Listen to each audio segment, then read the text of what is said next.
Alfred, help me! I'm on fire! Hey, what's happening, guys? Welcome to our review of The Batman. I'm sorry, it's not The Batman. No, I'm going to start over. Hey, what's happening, guys? We are about to get into our review of Batman Begins from Christopher Nolan, 2005. I'm your host, Chad. And I am Maple.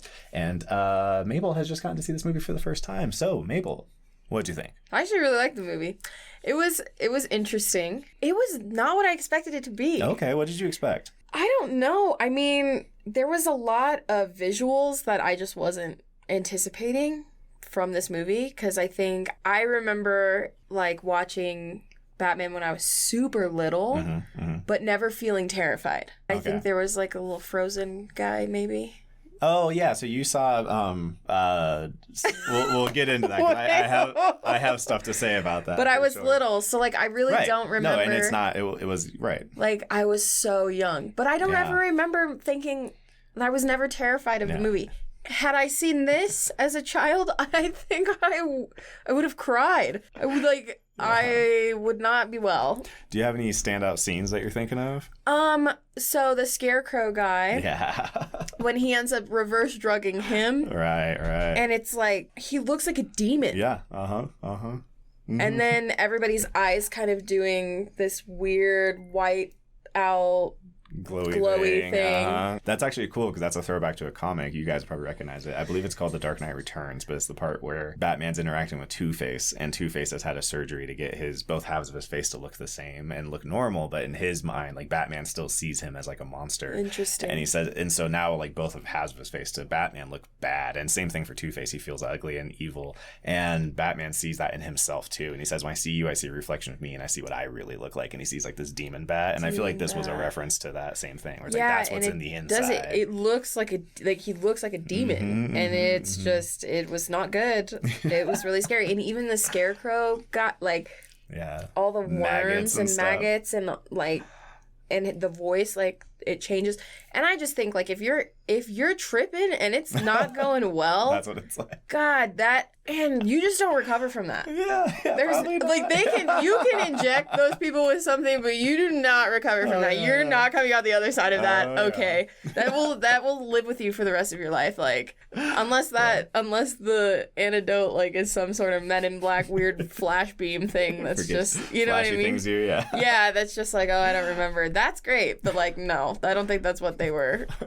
Yeah, you're leaving that not well. So with that, let's get into the Diegesis. Okay, so to start from the top, it's basically young Bruce Wayne at his house doing kid things, playing with Rachel, and they're much younger.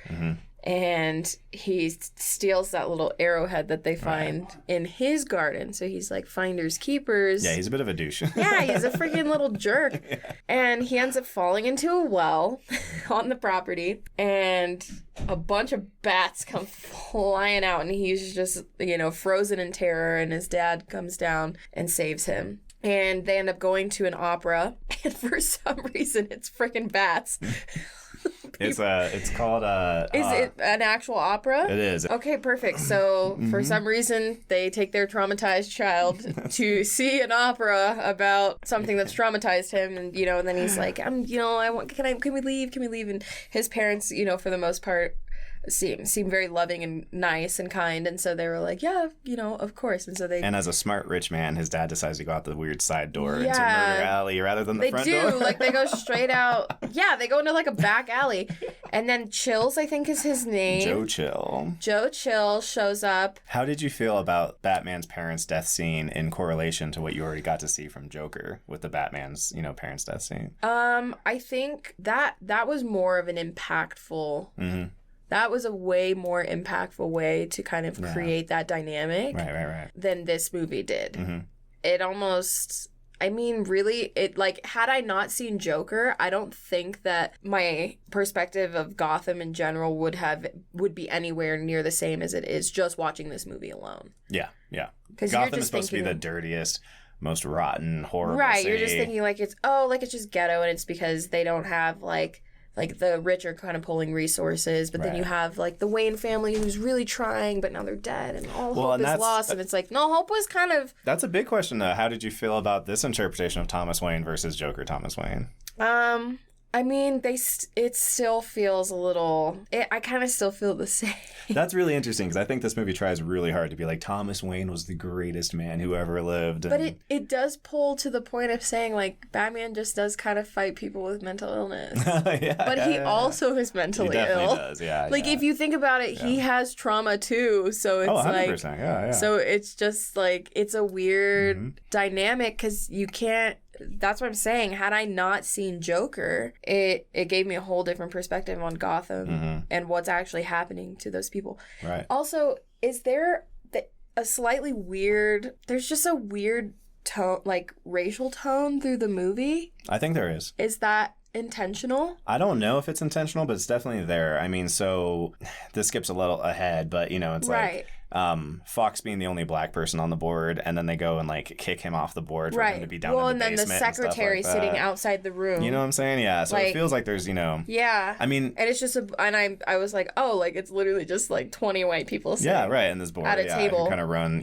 Wayne. But having said that, though, we see that after, unless I'm wrong, but I think we don't really see that board until after he's come back after being gone for like 12 years or something. So in theory, Rutger Hauer as the bad guy could have been like working his, sneaking his way to the top of the company while the Fox is away or whatever, kind of turning it into this kind of perversion of the company. So we don't know if Thomas was maybe much better about that than, Rutger Hauer was. I just wonder if that tone is as intentional as it may seem today, like just with everything today. So that it probably was not, but I don't know if it would be at zero. It was 2005, because I mean, it wasn't it's a million still years been ago. Like but I mean, it's just it was just interesting. Yeah, to it see. Definitely feels like a choice. Yeah, and it does. So they catch Chill, and they they do the hearing, whatever, and he's basically like, I want to kill this man. Yeah, and then they make the hearing public, and so he ends up getting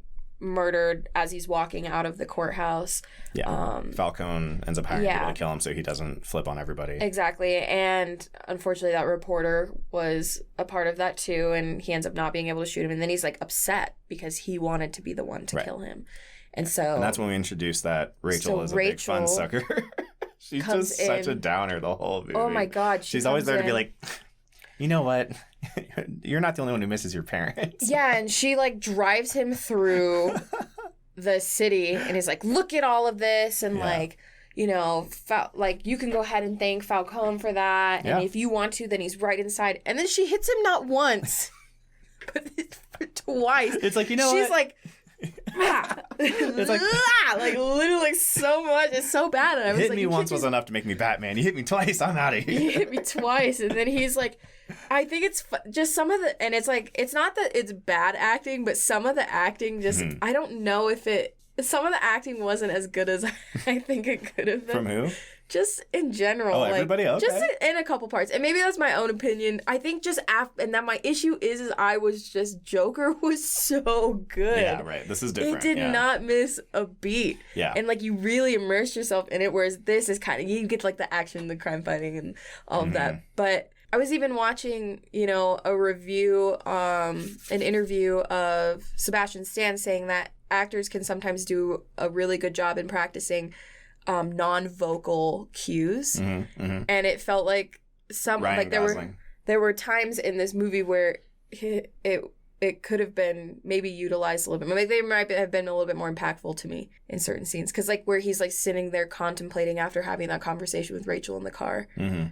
He almost just looked more confused, which I guess is fine, but it wasn't really like him being like, God, like I wish he would have had more of a moment where he was like, God, like, yeah, like I had listened to her, because it took him going off now, right? So then he goes off to find the blue flower, because so first he ends up going to try to confront Falcone himself, right? And that is probably my favorite scene in the whole movie. Is that scene played by 100 other directors would have been him walking in there defiantly and letting him know that we're not afraid of you, and Falcone completely verbally dismantles him. Yeah, he does. And that's the thing. It's like hit after hit. Like, yeah, man. He's like, look, you look around here, you're an off-duty cop, that guy's a judge. He's like, pulls out a gun. He's like, I wouldn't mind blowing your brains out right here. Well, and it's like the rich kid, too. It's like him coming in being the rich kid, and it's like, so now you're going to try to be relatable? He's like, you don't know. He's like, what, you think you're desperate because your parents got killed? He's like, oh, yeah, boo-hoo. Like, all of us, have issues. And he says how... and he's like, I just wanted to let you know that, we're not afraid of you. And he's like, yeah, you think that, but that's because you think you have nothing to lose. But you haven't thought it through. You haven't thought about your girlfriend at the DA's office or your butler. Bam, bam, dead. It's like, exactly. He's like, so don't come in here with the anger, I know. It's like, and then they proceed to beat him up and then throw him out on the street. Which is what you need in Act 1, because you need the hero to not seem like he can just beat up the villain right away. And if you have that feeling, then the villain feels like not really that big of a deal the whole movie. So I think they do a good job of establishing that he is not Batman in Act 1. Well, and also, too, it's like showing, like, I think pointing out that he does have stuff to lose, because I think it does set the tone, right? Where I'm feeling as a viewer that, he's just the rich guy. Yeah. So, he's not, he can't just come in, right? And so, if he just puts on a suit too. And starts whooping ass, then, like, he's just at the top, born at the top, stays at the top, right? So he has to go and strip down to nothing. So now we do have him leave, and he goes and finds. Right. So then he goes, I was calling him Suit Man, but it ends up being... Ra's al Ghul. Ra's al Ghul, which wasn't initially pointed out until the end. How did you feel about the fake out with that and its similarity to Iron Man 3?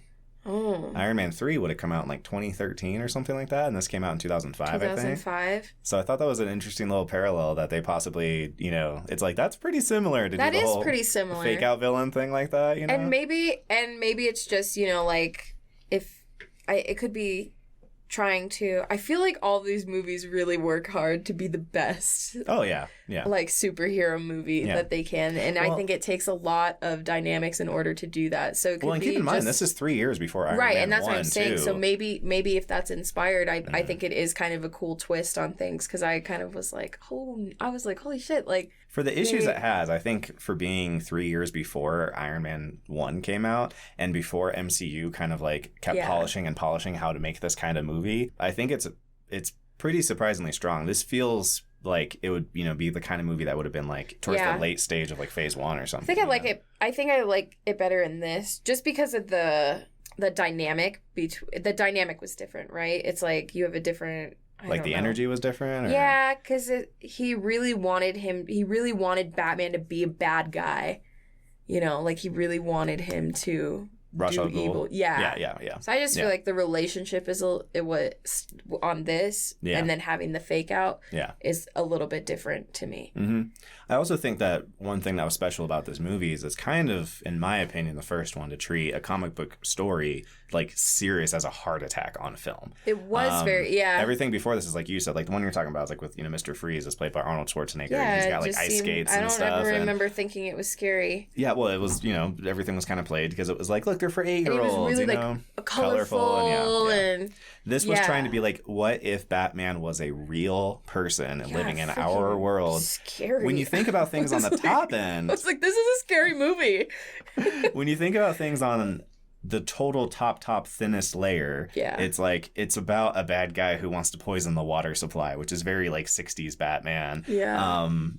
But as they take you across the story, every individual part of it, you're kind of like, no, I buy that. Okay, I buy this. I can buy this. I can buy this. Even setting up like, why does Batman have the skill set he has? Well, because he was trained like a ninja. Right.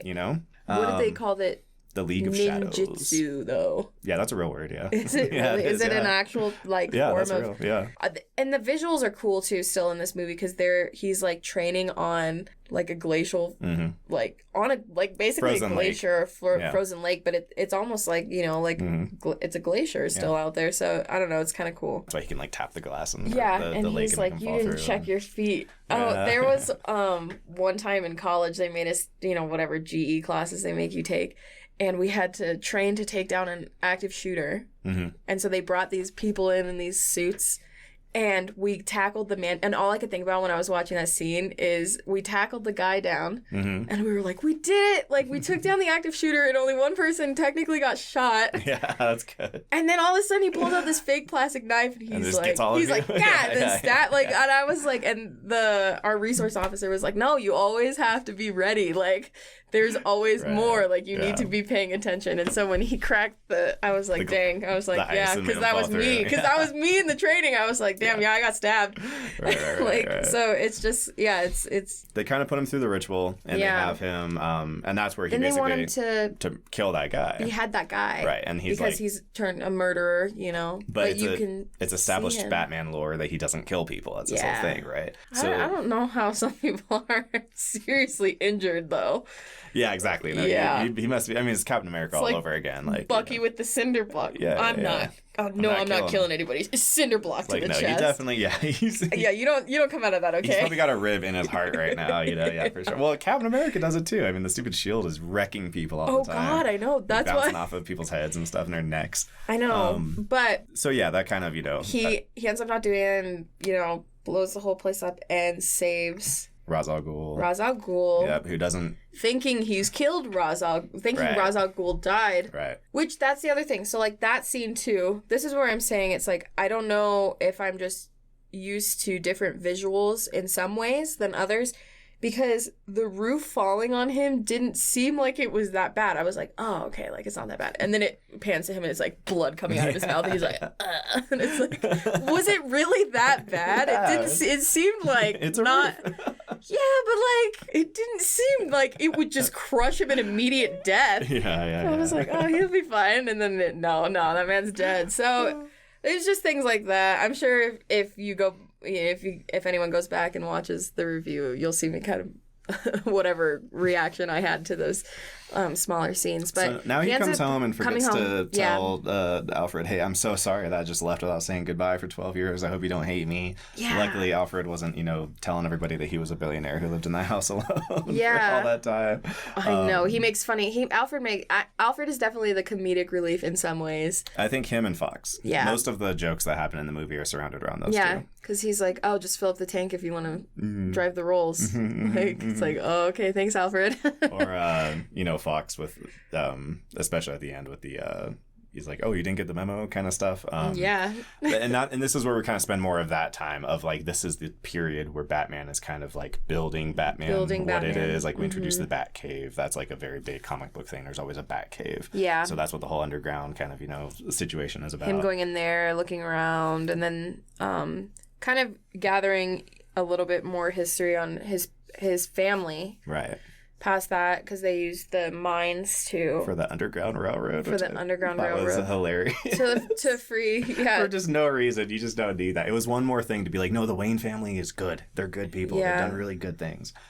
Which is interesting because like everyone sent to them has done a lot more. Like the Wayne family's complicated. I think it was the last decade that you could talk about billionaires without it being a commentary that's critical. Yeah, it was like the last years that you could make a movie where people were like, yeah, these billionaire people, they do help everyone else and they are really like kind and generous. Yeah. And nowadays like that message just does not fly. So everyone takes the angle with the Wayne family a very different direction. Yeah, I mean because it is. I mean I get that it's a movie, but it's like at the end it's like, oh, how are you going to rebuild the house? And instead of being humble or modest after all the things that he's just seen in Gotham, he's like, I'm rebuilding it brick for brick, exactly the same, so for so. Oh, and I'll even do some improvements on the South Wing. Like, well, it's like, I think what he was referencing then was his Batcave. Yeah, whatever. But no, there's another scene too. Like he goes, into the with the girls and the what's it called? The stupid the pool, and he's like, I'm buying this hotel. Yeah, exactly. Right. I almost bought the hotel kind of thing. It's like, yeah, you could, you know what? Arthur Fleck is out there somewhere, and his medication's been cut off. Maybe you could help Arthur out a little bit. Yeah, maybe help out a little bit. Yeah. Or how about all those people that got gassed and like are just gonna have traumatic remembrance of like that moving forward. I mean, if nothing else ends the city, that's gonna do it. The fact that even if they do get better, it's still gonna be pretty rough. So like we get the tumbler, we get the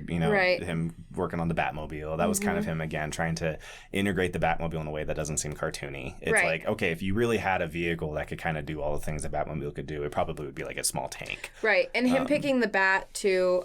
They really push into that of saying like, like this was his fear. Right. It has to make sense. Yeah. People won't believe that he just decided to dress like a butt. bad. I'm Christopher Nolan. It's like Mothman. Like sure. Mothman might be the vigilante for the Midwest. Well, they kept joking that he, what do you call it? Like, it's like, what if he had seen a different play? You know, like, what if he went to go see like Les Miserables or something? He'd like dresses like, or an like, old, what if it was 1600s? What if it was cats. A bunch of rats or something? Yeah, exactly. It'd be Ratman. Anything, right? Yeah, exactly. It's like, yeah, thank God he saw the Bat play. It could have been really lame. Two Spider-Mans. Yeah, exactly right. DC Spider-Man. He's like, what? No, I'm a man who's a spider. What are you talking about? He's got a black suit. He looks like a spider, but he's got like 8 arms and stuff on the back. So many directions that could have gone. But sure. So then because he kind of reconnects with Rachel and stuff, he starts intercepting like these drug shipment things, and he thinks that it's just kind of like more, you know, I was mafia. Worried for her. Yeah. Almost bad. Yeah. But then you're right. He intercepts and he gives her proof of. Mm-hmm. And around the same leverage, time, he connects with what's his face as well, Gordon. Yeah, because he realizes like most of the cops are kind of dirty and on the take, and so it's so funny. They're like so dead set on being like Batman does not kill anybody, and it's him with the little stapler behind his head, making it seem like it's a gun. Yeah. He doesn't kill people. He's a good guy. You can't get him confused with the bad guys. Hurt, it would hurt. He, also those crazy punches he does on people. Yeah, literally. One thing I don't love how some of the action is cut in this movie because it does that thing where it's cut so rapidly it's hard to pay attention to and see what is even happening. I mentioned that actually in a scene. I was like, I don't know who's winning, but hopefully someone's it's getting Batman. Yeah, hopefully it's Batman. That kind of started with a series called the first movie is The Bourne Identity, and it was a Matt Damon movie, and it was a very grounded. Oh, is that where the meme? Oh my God, it's Jason Bourne.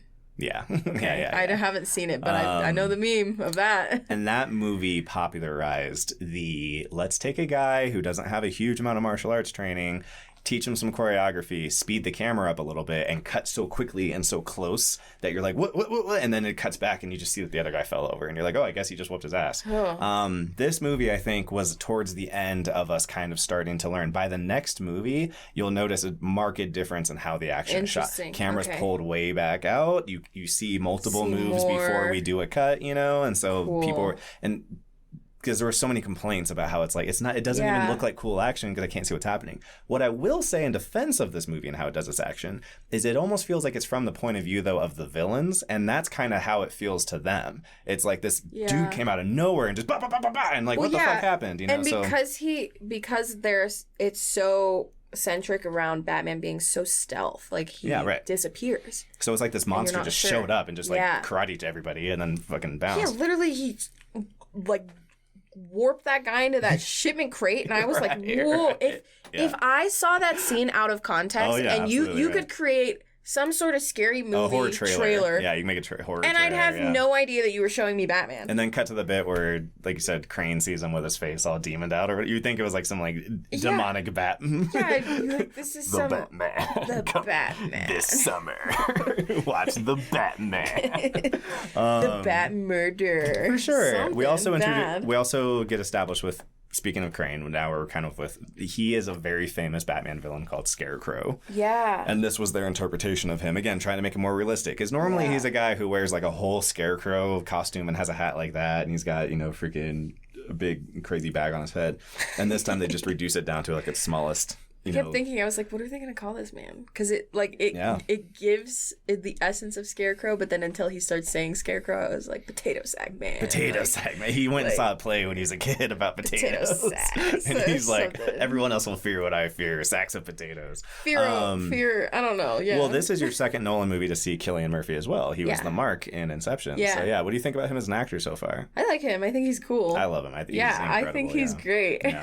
And him talking to Falcone, you kind of think Falcone maybe is going to be the big bad of the movie, and then it's like, oh no, he just gets punked in that scene where he's like, do you want to see my mask? It's like, I know, and then but that's where it's like, I feel bad for all the people in the insane asylum, whether or not they're actually 100%. Insane or not. A lot of them probably aren't, because he says a lot of the goons and stuff that get caught, he ends up, because the DA is like corrupt, so he goes and talks to them and convinces them to say they're all mentally insane. Which so they get sent to Arkham rather than prison. But then he does all these crazy experiments because he's an insane Batman villain. So there's a lot of people who aren't insane who are just getting wrecked by Scarecrow all the time. So poor guys. Yeah. So basically, like the next portion of the movie is them. It's them intercepting his drug. Yes.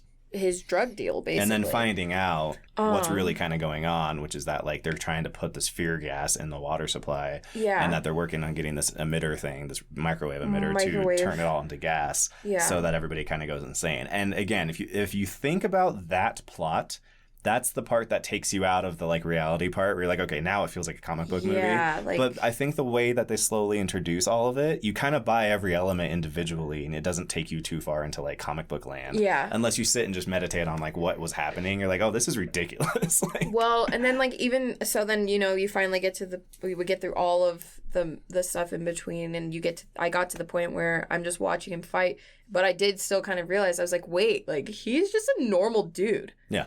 He's a ninja, but yeah. He's just a normal guy in a suit that, like, maybe is kind of bulletproof. Yeah.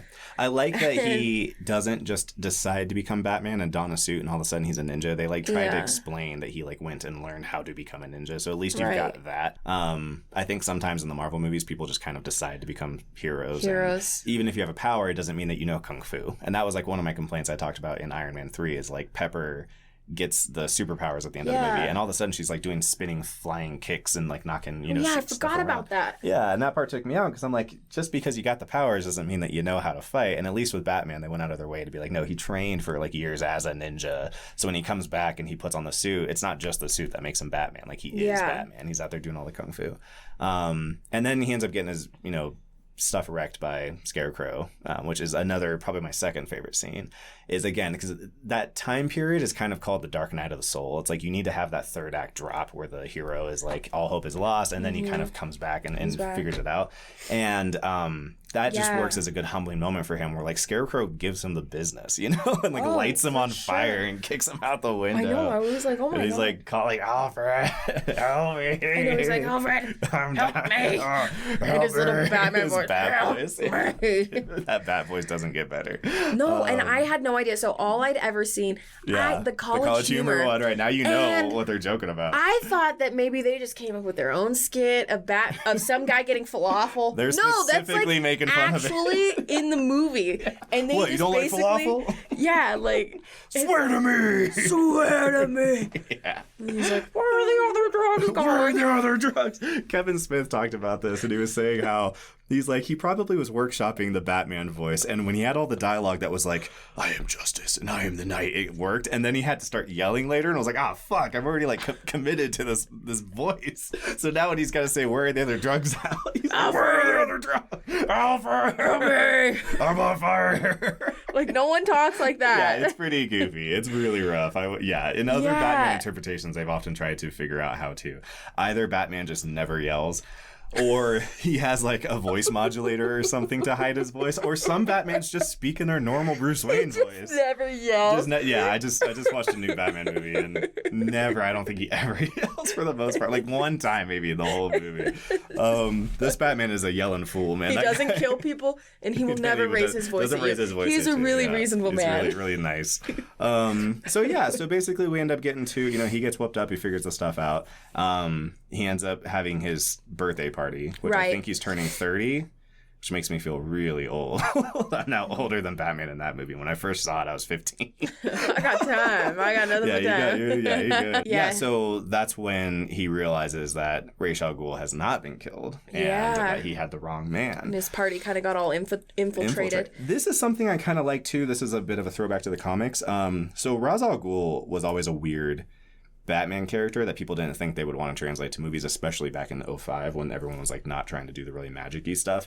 And he's a very magical guy. So this interpretation tried to change that. And one thing about him is he's got this thing called the Lazarus Pit, where if he dies, you can, like, put him in the Lazarus Pit and it brings him back to life and stuff. And that's why he's lived for all this time. I was confused about that line. There's a line where he's like kind of saying something in regards to, like, being immortal in a sense, right? So that's a reference to his character from the comics. What I think they tried to do to interpret it in this way is that the Lazarus Pit is maybe that the title of, like, Ra's al Ghul is something that's passed between between like multiple people and stuff. So it's kind of like he never dies, because if this Ra's al Ghul dies, then like this Ra's al Ghul can be, or this one can be blah, blah, blah, kind of thing. That's what it kind of felt like they were going for. Whether they hold on to that in later movies is another thing, but it was that I thought that was an interesting way to kind of try to tackle that character without just being like, he's a sorcerer, especially in 2005. Like, that wasn't happening all the time. Like, nowadays, no problem. But back then, that was not happening.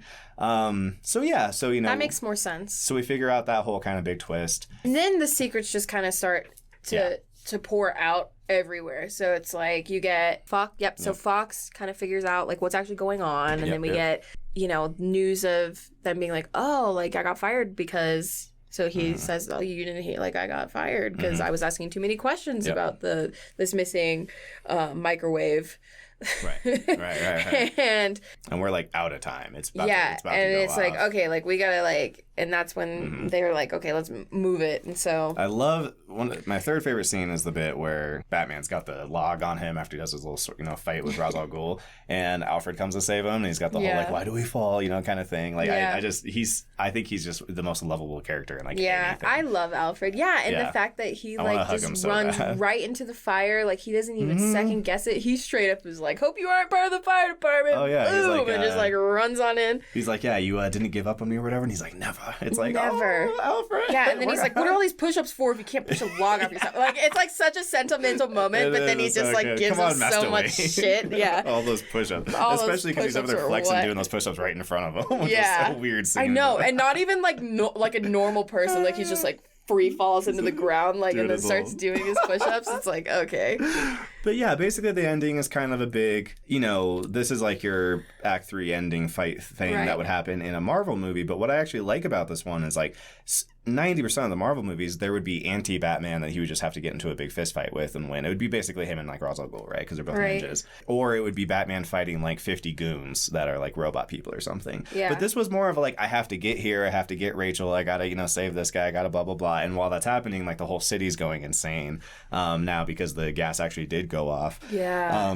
They did do, like you said, that kind of horror world where everyone, so we're seeing the eyes through Rachel Dawes and the freaking, rider on the horse with the flaming, I know. I was like, it looks like Lucifer. Yes, it does look like at the Lucifer. Denver airport. No, I was like, it does look like Lucifer. When was Lucifer installed? So yeah, he's got the line. He's like, "There's nothing to fear but fear itself," which is a little corny but kind of badass. So, so I'm with it because he is fear itself. That's his whole shtick. So I thought that was kind of fun. What I hate is that he just gets tasered and then runs away. I was like, oh, he deserves that better. He was like, ow, ow, ow, and then he's like off into nothing. Like you just see him go away, and she's just and you don't see him again. She's like, yeah. He's like, oh, my only weakness, tasers. How did you know? No, it's like he comes up, he's like, Scarecrow, tasers immediately. He's like, oh yeah. Who told you? So like just for I kind of think he deserved at least a little stronger of a send off. That makes me sad, but whatever, it's fine. I know, for how good he is a great actor. So for how good it was up to that point, you are so right. He just runs away. Just off and he's gone. We don't see him again. Batman doesn't got to kick him or nothing. He's just gone. Yeah. He's like, out of all the things that could have happened to him, he's like, I will never be tased again. Yeah, exactly. Like that puts him out of villain business. He's gonna have anti-taser armor or just something. Getting tased once. He's like, actually never again. It scared me straight. Scared me straight. I'm done being a bad guy. It's almost like the scene where Batman, like you said, reverse gasses him. Like that maybe should have been the last scene at the end that makes him like leave because he's like, oh no, it's happened to me. I fell for my own trap kind of thing. The irony. But no, it happens like way earlier in the movie. And then the last thing that happens to him is getting tased in the face. And that was just goofy. But then finally Batman catches up to Ra's al Ghul and they do have their little fight. But it's not this huge meal. I don't feel like that fight went on for like an hour. Like zip lining on the bottom of the train forever. Like he's just like...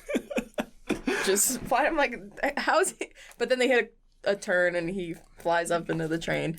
Yeah. Right. And then he ends up with kind of the line, which is like the last nail in the coffin to reinforce that he doesn't kill people. Like, I'm not killing you, but I also don't have to save you. I wish he kind of would have been like, I don't have to save you this time. Like, or it's like, it's not my favorite line. I don't love it. But what I do think like saves the line is Ra's having just the like close his eyes and just kind of meditate, accepting that he's about to die. Like he does such a badass job there Does he actually die? I have trust issues with certain movies now. Because it's like, does he... Because it's like, they didn't show him dead. Exactly. If I don't see them in pieces... I know. I'm like, if I am in denial, because Lord of the Rings, man, that shit kept getting me good. And I was like... So, yeah... You know, and that kind of finishes it out, and then he ends up talking to Rachel, and Rachel, again, Miss, fun sucker, is like, oh, well, I know I told you, like, maybe we could be together kind of thing, but, I still think... Yeah, and she's like, you're not your real This is the mask. This is the mask. That's you. It's like, he should have never told her. He's one and the same person. Like, he is the same person. If anything, you should be... happy. Yeah, and he's been trying. Like, he's trying to do good without... being like... Also, like, how does being with you get in the way of him being Batman anyway? I know, I'm like, just be with Batman. Like, Rachel, why are you being such an asshole? She's, like, what do you say? You can play hard to get, but don't be difficult to get. It's like, she just needs to say, like, she's just not interested in him. Just say that. Yeah, right, exactly. Yeah. I think if she's just like, you know what? You were gone for 12 years. I'm over it. You had your chance 12 years ago. Another on-screen toxic relationship. It really is. I think the problem with her is I just think they didn't know what to do with her. So she's there. She's the damsel. Like, she really is. There's two things. The damsel. She's there in the beginning to be the catalyst to kick him off on his journey to become Batman, and she's there to be a damsel at the end. So she may have even been better if she really only was kind of there in the beginning and the end, and he doesn't see her in the middle, and at the end it's like, oh shit, Rachel Dawes from a million years ago? Oh no, I need to go save her. Or if they made her like likable. They could have made her character likable, because I think if they would have developed her more within her DA position, she could have been so kick-ass. Like, she could have been a really kick-ass Yeah, she should have been, like, really good at her job. Yeah, like, really, really smart, like, really good at her job. I think the only problem there is that's kind of what they needed Gordon for. Yeah. So it would have been, like, some weird overlap of, like, well, we don't need two Gordons, so maybe they didn't. But then she ended up with nothing to do, so... Like, or maybe Gordon is more... how, like, Gordon could have been Darcy. She could have been more... But Darcy, because we've mentioned that about Darcy, too. Like, Darcy could have been either obsolete... really good at her job. Or a really good character. She could have been a really kick-ass Actually, you know what? I think you're right, because Gordon represents more... Like, if you're doing Law and Order, he's, like, the police arresting half... And she's like the courtroom half. So those two could have worked together really well, where like Batman can do things like basically what Batman's superpower is that he can do stuff without jurisdiction. Batman has a sidekick, no? Yeah. Eventually? Because, it's Robin. The Boy Wonder. Robin. Okay. Yeah. Robin, Boy Wonder. The problem is that it's from the 60s and it's extremely goofy. But it's like they could have even just played off the tone of that a little bit more, where it's like you have the cop and the DA, right? So it's like the real world person who's supposed to be our savior. Yeah. Or help us, whatever. Right. And then like the justice system coming in as the sidekick. And they both represent parts of those systems that aren't corrupted. And so like Gordon is surrounded by dirty cops and Rachel is surrounded by dirty lawyers. Right. So it's like Batman has found one good, trustworthy person between the two sides. And so, I agree. I think that she should have been beefed up. I think they could have leaned into that more, because then it's like if Batman in this universe of movies got a sidekick or Robin, whatever they reintroduce that, then it's like you kind of have the real world dynamic of them and then the superhero world dynamic of those two. Yeah. You're talking about Rachel and Gordon. Yeah, Rachel Batman and Gordon and then Batman and Robin. Yeah. It's just hard for me. There are huge Robin fans on the chat, but like it's hard for me to buy. I got like a 15-year-old boy running around with me kicking bad guys. It just is goofy to me. He's that little blonde boy that she's like sheltering at the end. There's like a little tiny kid that she ends up sheltering at the end when she tasers. It's Gordon's son, I think. Yeah. Right, but is it Joffrey? Yes, it is. Is that from Game of Thrones? Game of Thrones. Yeah, that's Joffrey from Game of Thrones. I was like, Harry Potter? I was like, I've seen this kid. Like, when Game of Thrones older. was coming out, everyone was like, Batman should have left you. Game of Thrones. Yeah, actually. Yeah, she just should have been like, here you go, Scarecrow. Yeah, here you go. Take this little piece of shit. That's bad. And guys, that was Batman. Yeah, anyway, sorry. Yeah, love you guys, and bye. Bye.